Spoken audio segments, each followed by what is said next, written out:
doctor, sobre la impugnación.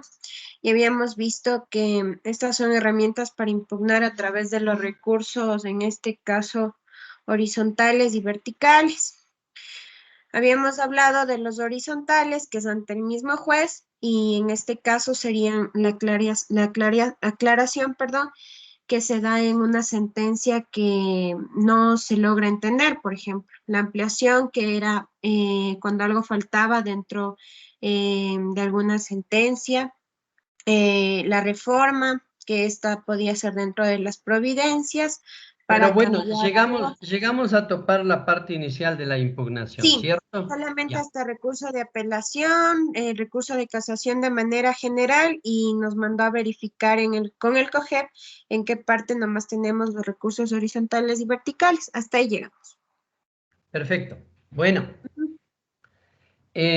un poco para avanzar en el tema de los recursos, ya nosotros hemos determinado de que existe el recurso o los recursos horizontales como la aclaración, la ampliación, la reforma, la revocatoria, y los recursos verticales como tenemos nosotros la apelación y el recurso de hecho, y la casación y el recurso de hecho. Entonces, eso nosotros ya lo habíamos visto en la última clase, pero es importante determinar algunas características que existen en esta clase de recursos, como por ejemplo en los recursos horizontales debemos establecer que, por ejemplo, la aclaración y la ampliación, cuando podemos pedir a una sentencia o a un auto interlocutorio, no podemos solicitar de manera indistinta, es decir, no puedo pedir la aclaración y una vez que me niegan, otra vez presento la ampliación. No, porque ustedes ya saben los efectos de la ejecutoria de una sentencia. Y obviamente cuando usted presenta un recurso de aclaración y ya lo atiende, lo que sí puede hacer es solicitar un recurso vertical, es decir, una apelación. Pero usted no puede al mismo tiempo decir, ah, bueno, ya usted, señor juez, me ha negado la aclaración, ahora voy por la ampliación. No, los recursos horizontales son al mismo tiempo. Si existe algo que aclarar en ese momento y si existe algo de ampliar en el mismo documento o en la misma audiencia. Entonces, no podemos proponer indistintamente los recursos de estos, ¿no? Eso es muy importante que ustedes conozcan que hay que plantear de esa manera. Por eso es que si ustedes revisan el artículo 251 no se puede proponer por segunda vez el otro recurso horizontal, no, una sola vez y ahí todos los recursos horizontales que creyera que existen. Bien. En cuanto a la aclaración, en cuanto a la reforma, en cuanto a la revocatoria, ustedes deben establecerse que esto de la reforma y la revocatoria procede exclusivamente ante el órgano jurisdiccional que lo dictó, ¿sí? Pero esto se debe plantear en contra de ¿qué? En contra de los autos de sustanciación, ¿sí? De tal manera que la reforma y la revocatoria no es para un tema de la sentencia, eso no se aplica. Son solamente para autos de sustanciación. Bien, entonces, esto es otra regla importante que usted tiene que tomar en consideración, ¿sí? Y obviamente el juzgador tiene un trámite, recibe el escrito de la aclaración, de la reforma, de la revocatoria, especialmente sobre las peticiones que estamos hablando de los recursos horizontales. Obviamente, cuando se presentan por escrito, los recursos horizontales se debe plantear dentro del término de los 3 días.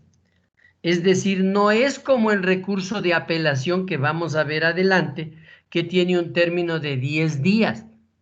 Entonces, los recursos horizontales, cuando se debe plantear por escrito, es decir, cuando no se haya interpuesto en audiencia, entonces, si lo vamos a hacer por escrito, está dentro de los 3 días después de haber sido notificado con el auto de sustanciación correspondiente, ahí usted tiene que calcular ese tiempo. Hay una confusión en los abogados porque los recursos horizontales creen que también se presenta en los 10 días. No, eso es solo para la apelación, es decir, para un recurso vertical. Por eso usted revise la norma del artículo 255 y obviamente se determina que el tiempo o el término para poder proponer un recurso horizontal es simplemente de 3 días. Bien, cuando usted propone un recurso, sea un horizontal o sea un vertical, siempre tiene que fundamentar, siempre tiene que indicarle al señor juez cuál es la razón de su recurso. Esencialmente en los recursos horizontales, en el momento en que se propone el recurso, usted tiene que fundamentar. Fundamentar no es sino motivar o establecer los motivos o las razones por las que usted plantea este recurso. Hablando de razones legales, ¿no? Entonces les voy a poner el ejemplo cuando uno pide una revocatoria. Señor juez, yo solicito que su auto revoque porque su auto no corresponde al estado procesal. Usted ya está llamando a una audiencia y resulta que todavía falta de citar a una persona. Consecuentemente, señor juez, haga y disponga que se cite previamente al que falta, de acuerdo con el contenido de la demanda, y por esa razón solicito a usted revoque ese auto de sustanciación, ¿no es cierto? Entonces pedimos que deje sin efecto ese auto. Pero le estoy explicando cuál es la razón, pues. ¿Por qué es importante la norma?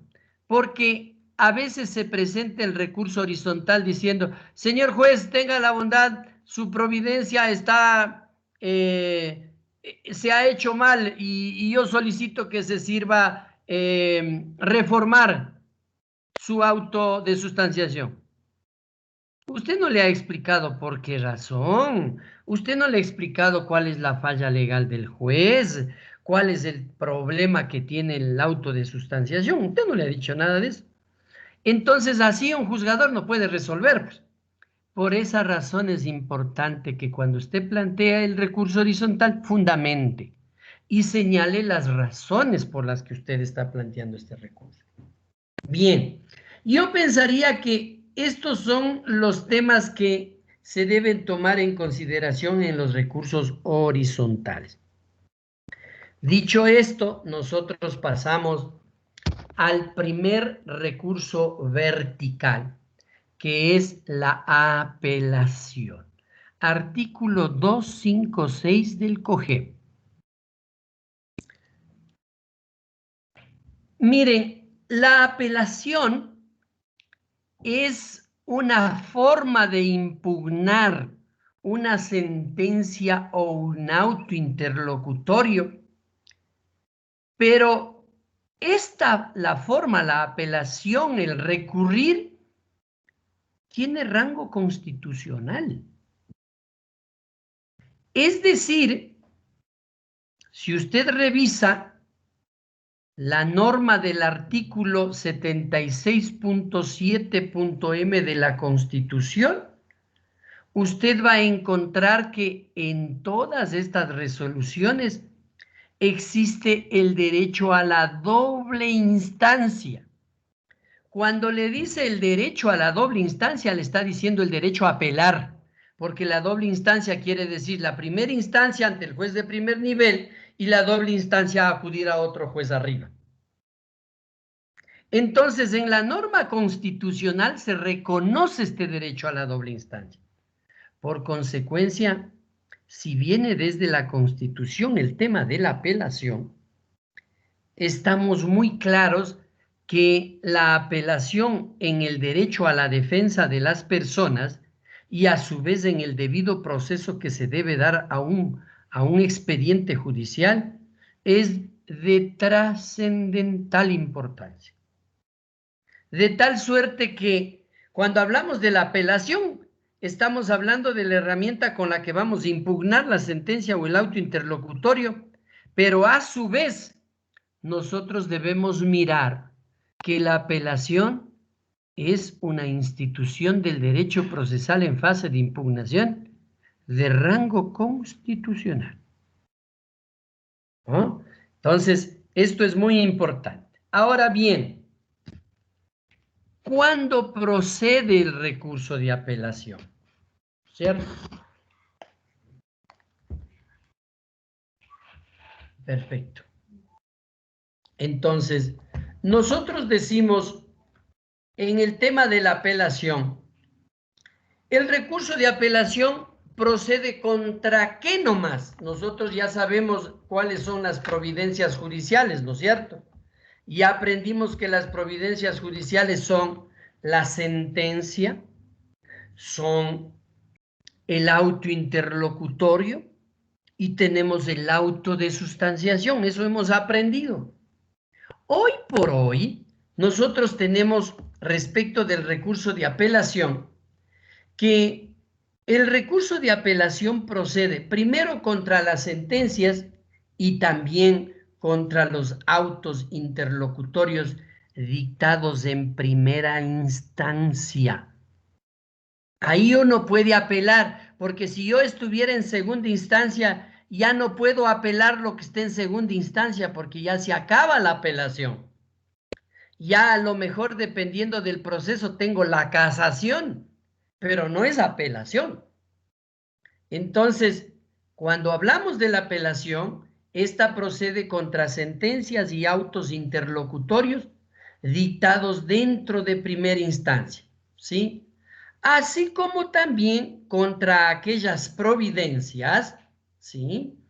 Con respecto a las cuales la ley les confiere de manera expresa la apelación, ¿sí? Y obviamente nos da la posibilidad de que la apelación la presentemos inclusive dentro de la audiencia o dentro de las audiencias respectivas, ¿no? Esta posibilidad también tenemos por mandato expreso del 256. Para explicar esta norma, diríamos lo siguiente. La apelación se plantea en contra de sentencias, sí, en contra de todas las sentencias. En contra de autos interlocutorios, sí, también. Pero eso quiere decir en todas las sentencias y en todos los autos interlocutorios cabe la apelación cuando la ley no niegue este recurso. Eso falta en la norma. Porque hay sentencias y hay autos interlocutorios que la ley prohíbe que se apele. Les voy a poner un ejemplo porque alguien me va a decir, pero bueno, ¿en qué caso es que la ley prohíbe que se apelen? Les voy a poner el primer caso. ¿Ustedes recuerdan las normas de los artículos 347, 348, que habíamos hablado del proceso ejecutivo? ¿Sí se acuerdan, no?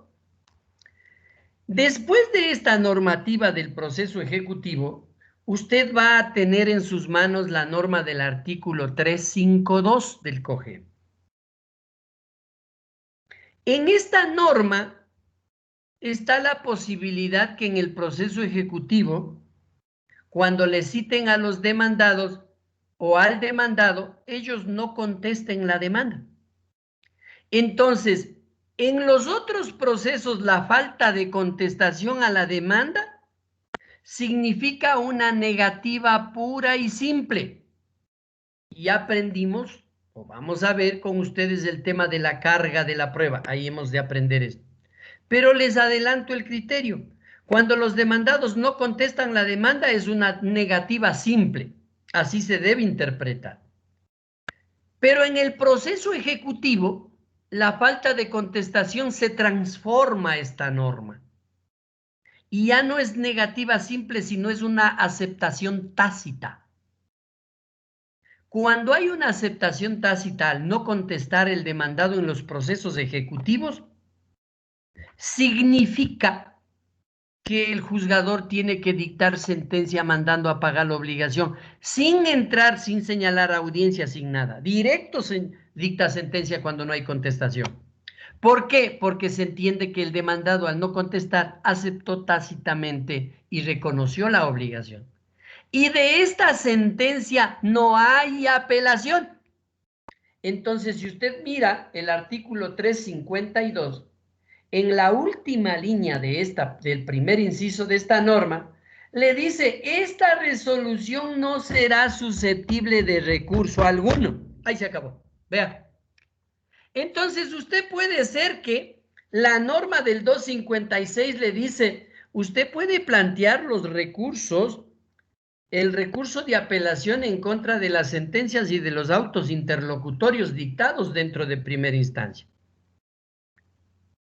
Pero de aquellos también que la ley no los niegue, pues. Como en este caso, el 352 niega expresamente que se proponga un recurso de apelación. Ahora, si viene esta segunda parte de la norma, que nos dice que es posible también el recurso de apelación contra todas las providencias que la ley conceda expresamente este recurso. Entonces aquí hay que aclarar algo. En la parte inicial nos dice que la apelación procede contra las sentencias y los autos interlocutorios dictados en primera instancia.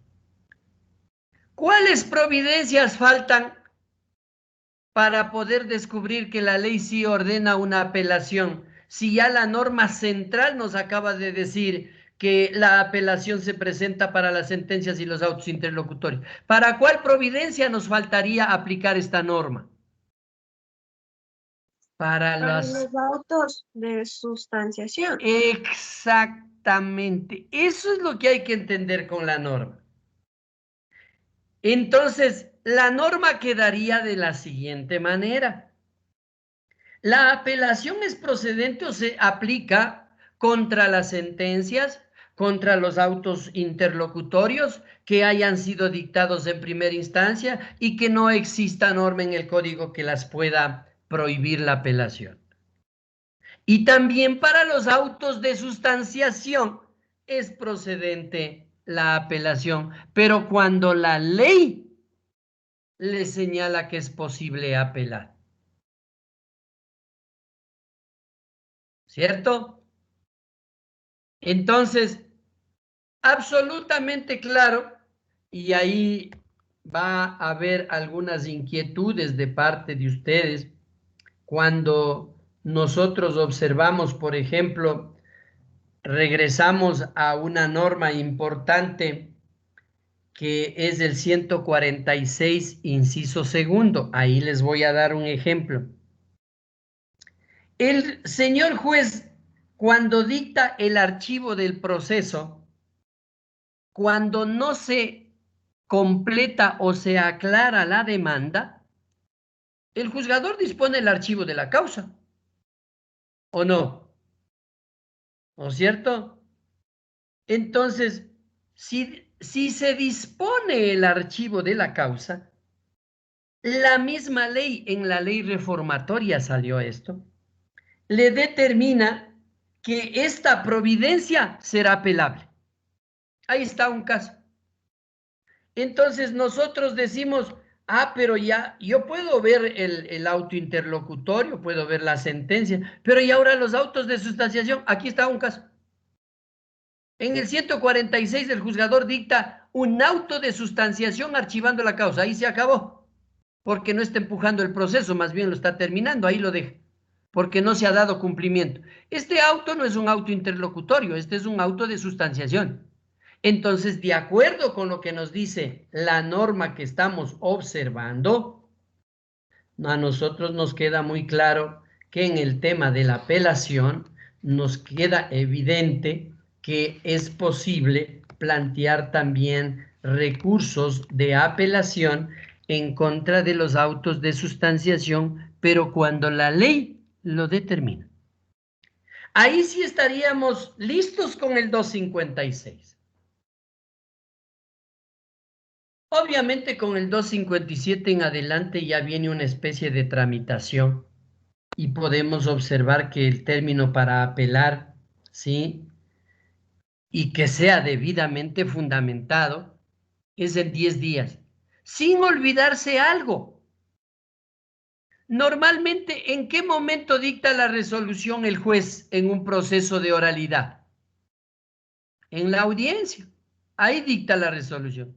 Entonces, si a mí no me gusta esa resolución del juez, con lo que nosotros hemos visto, con lo que nosotros hemos establecido, que si es posible que se realice una apelación en el momento de la audiencia, yo puedo alzar la mano y decir, señorita jueza, no estoy de acuerdo con su sentencia, apelo de la misma ante el superior y punto. O no puedo decir nada y de acuerdo con el 257, espero que me notifiquen la sentencia por escrito, en cuyo caso también apelaré y para eso es lo que tengo 10 días. Entonces los 10 días que da el 257 se utiliza para dos cosas.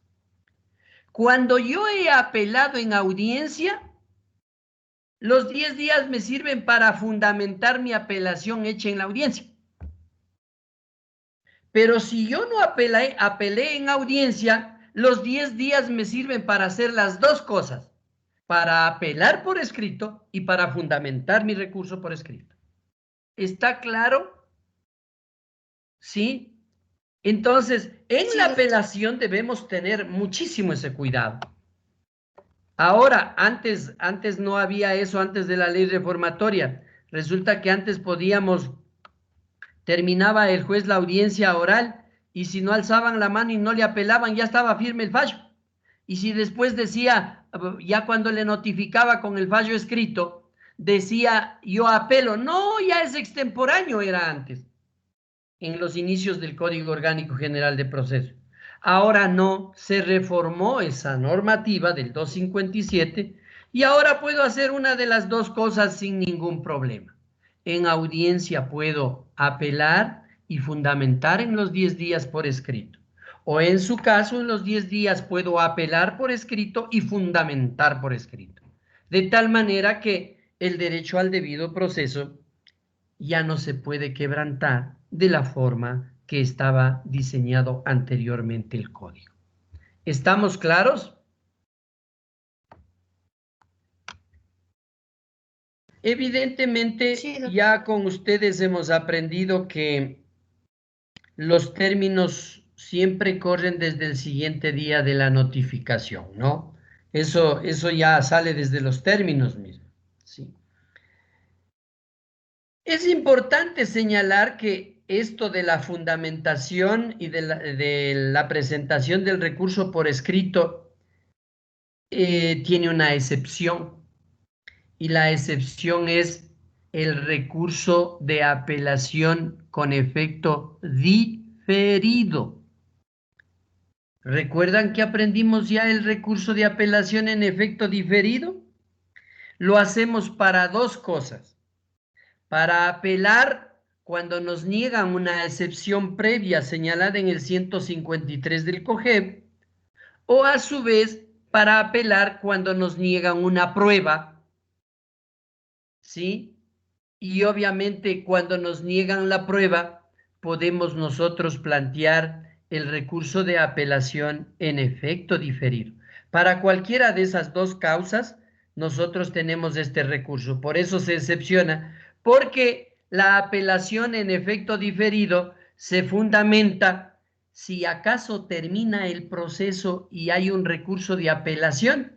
Ahí aprovecho para fundamentar el recurso en efecto diferido, porque el efecto diferido significa esperar hasta que termine el proceso y si en verdad yo que propuse el efecto diferido me dictan una sentencia en contra, yo apelo por no estar conforme y me acuerdo que tengo un recurso en efecto diferido y cuando debo fundamentar por el recurso de apelación, también debo fundamentar por el recurso de apelación en efecto diferido. Entonces, ahí hago esas dos cosas. Así es como nosotros debemos entender y obviamente para concluir, el término de los 10 días que se tiene para apelar cambia en tanto en cuanto se tratan asuntos de niñez y adolescencia. Cuando se tratan de asuntos de niñez y adolescencia, entonces el término se rebaja porque es de 5 días. Entonces ahí la apelación ya no me da 10 días, ya tengo para fundamentar 5 días, pero hay una razón lógica, es un sistema de orden social.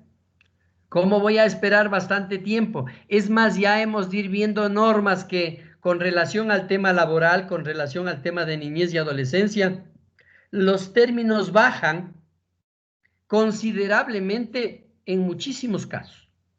Es porque hay que simplificarlo los temas de orden social. Hasta aquí podemos conversar respecto del tema. Mil disculpas por haberme robado unos minutos del tiempo de ustedes. Era por un tema de una reunión que se acabó un poco tarde, pero bueno, mil disculpas y les veo la próxima semana. Les ruego la próxima semana en la primera clase vamos a ver el cuadrito de los recursos. Quiero comentarles a ustedes, ¿quién es la persona que está al frente de este curso? Yo, doctor Jocelyn Carrillo. Jocelyn. ¿Cuándo Buenas tardes. ¿Cuándo terminamos clases de acuerdo con el calendario? El 29 de marzo terminamos clases comenzando ya exámenes ya. O sea, el Perfecto. 28 terminaríamos. Entonces nosotros vamos a tener que diseñar un apuro para el tema de terminar clases y ver si es que hasta que cerremos el semestre terminamos haciendo audiencias, ¿no? De tal suerte que en la próxima clase creo que si aprovechamos el tiempo muy bien, estaremos en procesos y la próxima semana ya estaremos enviando para que preparen para la próxima semana audiencias, porque simplemente terminaría recursos, les daría el proceso ordinario, el que sabe ordinario sabe todos los procesos, y les daríamos a todos, formando grupos, les damos casos para que preparen la próxima semana, desde el día viernes, sábado, domingo y el lunes también, y el martes arrancamos con audiencias y vamos viendo cómo quedamos en el tema del derecho procesal. Les agradezco la bondad de ustedes y que tengan una Doctor, muy buena noche. y respecto al examen, ¿sería la audiencia? No, no, no. La audiencia es un aporte. El examen es el examen de toda la materia. Estudiamos y nos presentamos al examen. Ya, entonces a partir del día martes 16 ya nos va a designar lo de las audiencias, ¿no es cierto? Terminaríamos con usted ya clases como tal el día 26, viernes 26, hasta ahí llegaríamos respecto a clases. Exactamente. Ya, doctor. Que tengan un buen fin de semana. Que le vaya bien. Igualmente, doctor, muchísimas Gracias. gracias. Doctor, gracias.